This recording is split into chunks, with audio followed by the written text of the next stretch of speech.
I'm Rosa Manriquez, and I'm from Los Angeles. And when people ask me what I am, you know, if I'm LGBTQA, what am I tell people I'm neither.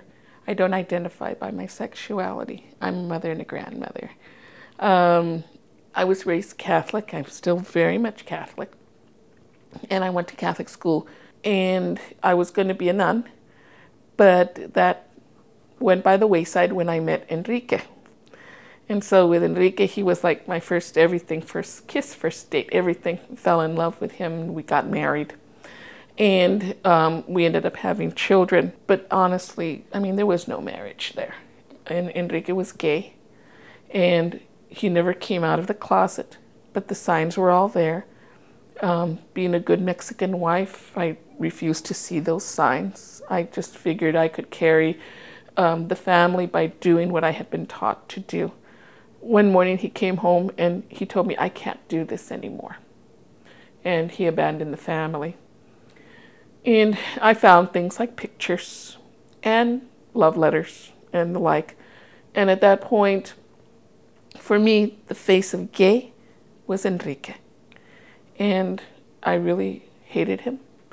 And it followed that I hated anyone who was gay, his lovers and anybody else. And I honestly agreed that anyone who was gay should go to hell. I was upset because my heart had been broken. I was abandoned with 2 little daughters, 2 infants. I had debt just all the way through the roof.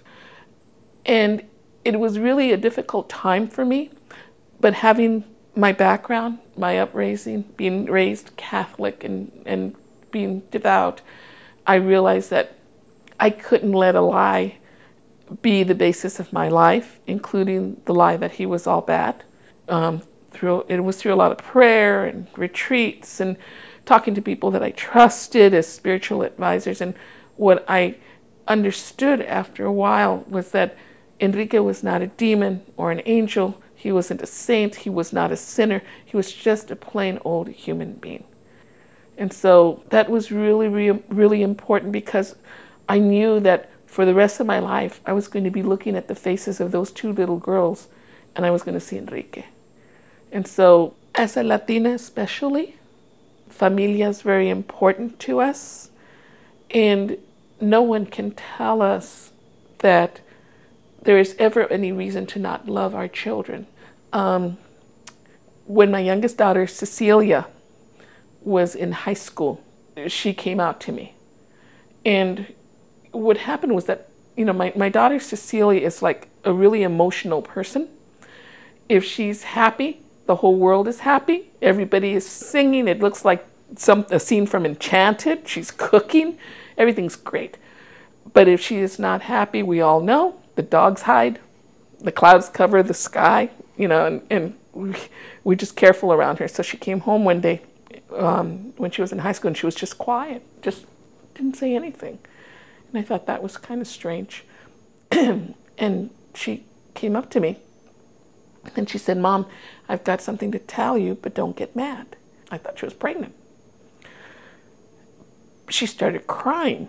And she was just falling apart in front of me, and I got scared. I thought, what if she's hooked on drugs? What if she burned a drug dealer? I mean, all kinds of crazy nonsense. And she was having a hard time talking and getting the words out. And she told me, Mom, don't hate me. I date girls. I like girls. Don't hate me. And that was pretty hard because, you know, for me, I would do anything for my kids. I think to myself, I would even die for my kids. And there would be no way I could hate them. I don't understand this whole thing of a parent hating their kids. I don't get it. But she was in front of me, believing with all her heart that I was going to hate her. We talked. You know, I told her mija, I love you now the way I loved you before you told me, and the way I'll love you until I die. You're my jewel. You're my gift from God. What concerned me was that growing up, because she had been abandoned, she resented her father intensely. And it hurt me to see that it must have been so hard for her to struggle with knowing that she's lesbian and somehow connecting that some part of her father was inside of her. Although I don't think because he was gay and she's lesbian that meant that part of him was inside of her. I mean, it's like, it's just who she is. But I could feel that that's what she associated. And so it must have just been a struggle. It must have been painful for her to have admitted to herself that she is lesbian. I counseled her on, love and commitment and trust and having self-respect for herself. I mean, all of these things that you're supposed to tell your children. And I think I did okay, except for one thing that I told her, and that was careful who you tell. And I feel badly having told her careful who you tell. I told her out of fear, but there's something wrong with that, something very wrong. If she had been straight, would never have told my daughter, careful who you tell. And it's got to change.